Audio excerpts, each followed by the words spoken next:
Hello guys, this is Bros pro. आज हम आपके लिए एक अलग सच्ची कहानी लेके आए हैं जिनके बारे में आपने सिर्फ सुना होगा। अगर आपने हमारा चैनल सब्सक्राइब नहीं किया तो नीचे दिए गए लाल बटन को क्लिक करके फ्री में सब्सक्राइब कीजिए। आप में से बहुत से लोगों को इनके बारे में ज़्यादा पता भी नहीं होगा। उम्र 30 साल, सज़ा 50 साल आजीवन कारावास। 1911 से 1960 तक, मतलब जब तक इनकी सज़ा पूरी हुई तब तक इनकी उम्र 80 साल थी। और ये कोर्ट में कहते हैं, are you sure that British will rule India up to 1960? आखिर कैसे इंसान है ये? इधर फ्रांस इस बात से हैरान था कि ब्रिटिशों ने अपने तट से एक आदमी को पकड़ा। फ्रांस ने ये बात इंटरनेशनल कोर्ट के सामने रखी। इंग्लैंड के प्राइम मिनिस्टर को इस बात के लिए खड़े रह के माफी मांगनी पड़ी। माफी तक तो ठीक था, पर फ्रांस को लगा कि ये आदमी उसे ले जाते वक्त फिर से समंदर में कूदेगा और इस बार हम उसे बचा लेंगे। इसलिए उन्होंने इनके पीछे एक सबमरीन रखी, पर ऐसा कुछ भी ना हो सका और कैदी को अंडमान ले जाया गया। नारियल के छोटे छोटे काठी से रस्सी बनाना और फिर 8 घंटे लोहे का औजार खींचना, ये काम होने के बाद ये आदमी सभी कैदियों को शाम में पढ़ाता था। और इसके बाद जेल में दीवारों पे कविता, मर्म बंधातली ठेव ही, ये मराठी नाट्य गीत उन्होंने जेल में ही लिखा। कैदियों को घर से मिठाई की बजाय किताबें लाने को इन्होंने ही कहा था। बाद में इन किताबों से जेल में लाइब्रेरी शुरू की गई।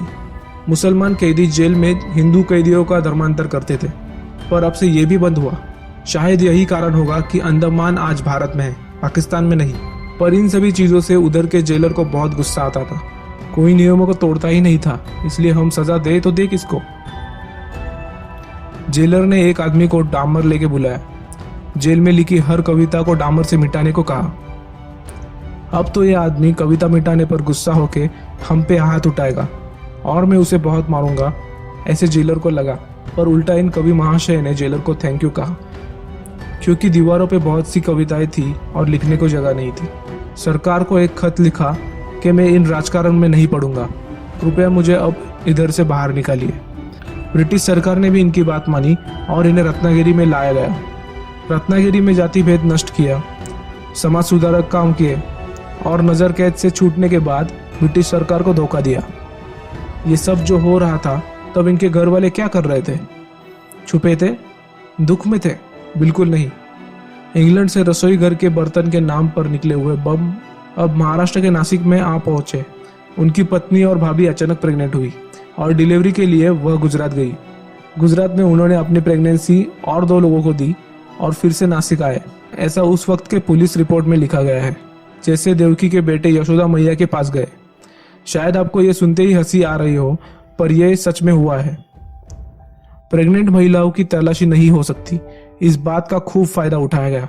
उनकी पत्नी और भाभी ने बॉम्ब्स को अपने पेट से बांधकर उन्हें गुजरात तक दे आए। पूरी की पूरी फैमिली ही उनके जैसी थी। इस फैमिली को सरकार ने क्या दिया? उनके बड़े भाई को 25 साल की कैद, छोटे भाई को गिरफ्तारी, घर, जमीन, खेती, हालांकि घर के बर्तन तक सरकार ने जब्त किए। उनकी पत्नी और भाभी को जो भी घर में लेगा उनका घर तोड़ा जाएगा, ऐसा ऑर्डर दिया। 5-6 साल पत्नी और भाभी को गांव में तबेले में रहना पड़ा। ब्रिटिश सरकार का अन्याय तो हम समझ सकते हैं, पर आज तक इनकी जमीनें भारत सरकार ने उन्हें नहीं लौटाई। इनका नसीब ही खराब था। पहले ब्रिटिश और अब भारत सरकार ने उन्हें जेल में डाला था। रत्नागिरी में जब उन्हें जेल में बेड़ियों में रखा, वो बेड़ियां तो हम जैसे लोग उठा भी नहीं सकते। बाद में उन्हें निर्दोष करार दे दिया गया। लगभग अपनी पूरी जिंदगी इनको कभी ब्रिटिशों की वजह से और कभी भारत सरकार की वजह से जेल में बितानी पड़ी। ऐसी साहसी, बुद्धिमानी स्वतंत्र वीर का जन्म भारत में हुआ, यह हमारी खुशनसीबी है। स्वतंत्र वीर सावरकर को हमारा कोटि कोटि प्रणाम। Thank you guys for watching this video. Please like, share and subscribe करना ना भूलें।